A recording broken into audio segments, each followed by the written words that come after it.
Dr. Kipp Davis, I really appreciate you. I'm looking forward to the course coming out for our audience. Yeah, that's some exciting news. I was a Christian, really started to fall into the line of being able to defend my Christian faith, and of course, became a somewhat apologist online. And I was following many apologists, William Lane Craig, Ravi Zacharias, the list goes on. What are some of the problems you find in general with apologetics? Maybe you feel like getting into specifics. It's up to you. But as a scholar who went through a rigorous course to get where you are, you mentioned in your own story this was a big problem. So tell us what you know or what you think. So maybe I'll start by saying that. So I was still a Christian when I entered my PhD program at the University of Manchester. And the day that I got to Manchester, I'd registered, I went into Professor George J. Brooks' office for my first consultation. One of the things he asked me he said to me right at the outset, he said, so just to be clear here, he says to me, in this department, we are not looking for Noah's Ark. We're not looking for the Ten Commandments. We're not looking to prove the resurrection of Jesus or the miracles of Elijah and Elisha. He said, this is a serious academic department. That's exactly what he told me. And I think it underscores part of the problems that, or a big problem that I'm sure most academics working within biblical studies, working within the classics and in history have with apologetics. And the problem is that apologetics is always starting from the conclusion. Give a defense for the reason and the hope that you have within you. So you're already starting with an answer. And then you're backing the truck up and loading it with whatever you can find to satisfy that answer. The right questions and the right ideas, which conform to the answer. And I hope everybody can appreciate how flawed this is, because as soon as you take that approach to history or to an ancient text or literature, or in anywhere in science or in I guess in, well, I don't know anything about law, but yeah, certainly in science, as soon as you start from that approach, you have already prejudiced yourself. And even unintentionally, you're going to overlook things that don't conform to the answer that you've already adopted. See, when I started my PhD program, for example, I started with a research question in my head. I wrote on it for a year, at which point I had to revise my research question and some of the direction of my study, because I hadn't already formed an answer about it. I was on the search for I hate to say the truth. I was on the search for a resolution to this question. And it was in the course of writing my dissertation, it was a process of trial and error. And I think, if memory serves me correctly, it took me over 3 years before I finally had that Gestalt moment.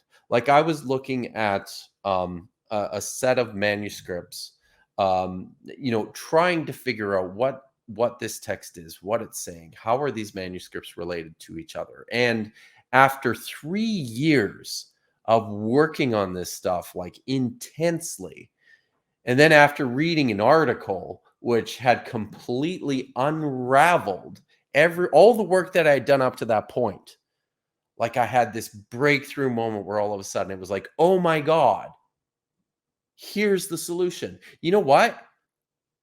This is not something that I started out with in the beginning. I arrived there, and I don't think it's possible to do that within apologetics, because the you can't defend a question. Do you know what I mean? Like, Oh, I just figure like adding to this, it reminds me of that Habermas discussion with Pine Creek when he said, "Can you give me a PhD who came into this studying this as a non-Christian ever, wasn't raised Christian, had no background as a Christian, who then by the evidence studied it and came to the conclusion, oh my gosh, the overwhelming evidence has led me, as your language, to the conclusion that Jesus is Lord and he actually rose from the dead, et cetera, et cetera."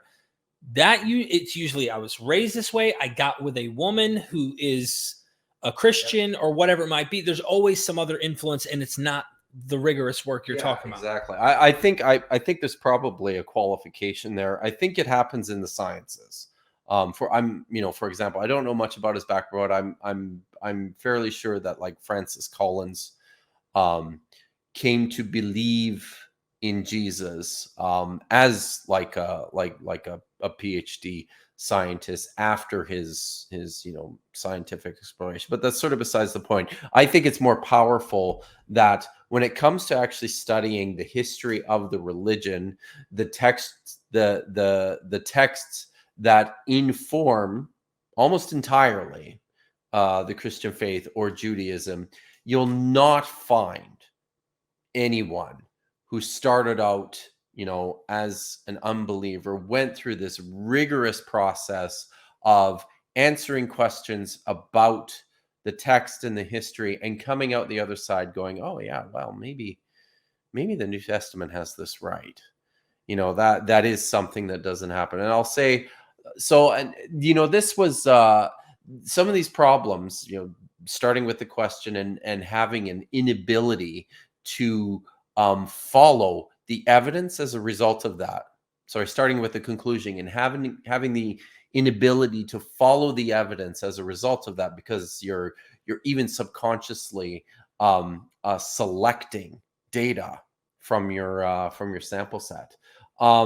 This showed up, in a very real way when I was teaching in an evangelical Christian university.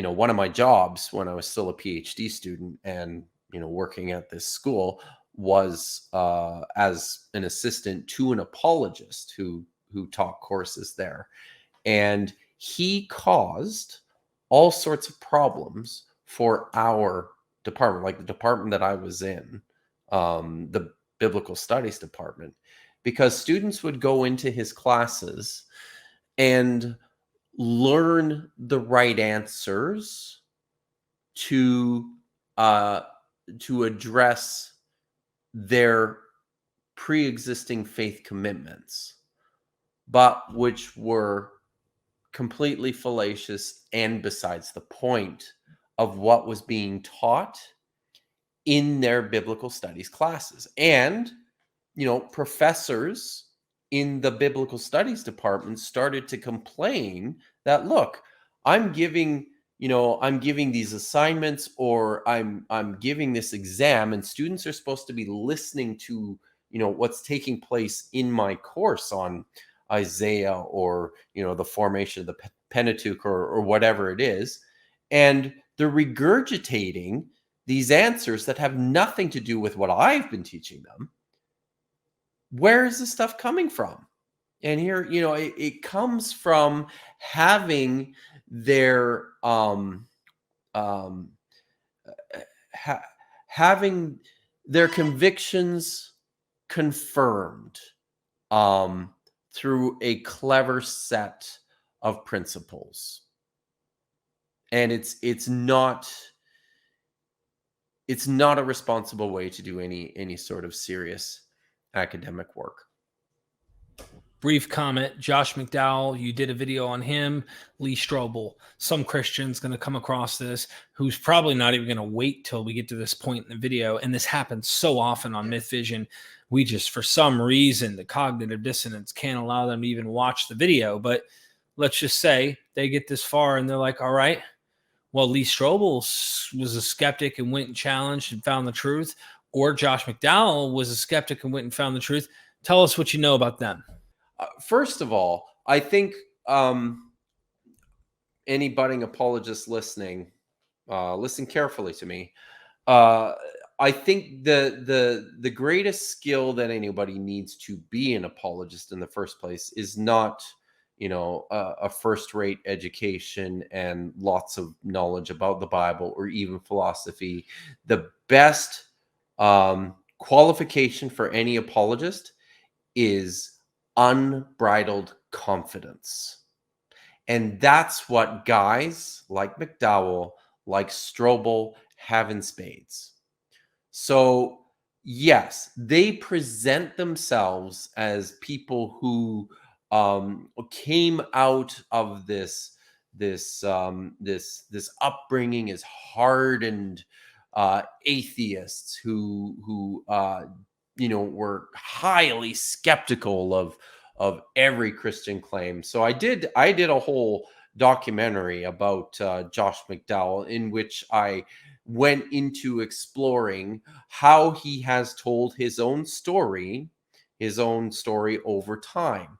And I discovered in the course of doing that a big part of his whole presentation is his own story. And as a result, it's really actually evolved over time. When you look into it, his actual upbringing and his actual conversion experience is something that looks not completely different, but certainly different from the way he talks about it now. And he's embellished it pretty significantly in a number of places because he knows it sells. It sounds much more dramatic. It's much more convincing if he can gin it up a little bit. And because he's got so much confidence, he's able to tell this story with a straight face. So, he was a teenager, barely an adult, when he became a believer. And if you read carefully in how he writes about it, or even in how he presents it when he gives it in talks and things, it's a very emotional story for him. But so I think for most people, I think that's where becoming a Christian is the most meaningful, and that's the strongest rationale that anybody has for converting.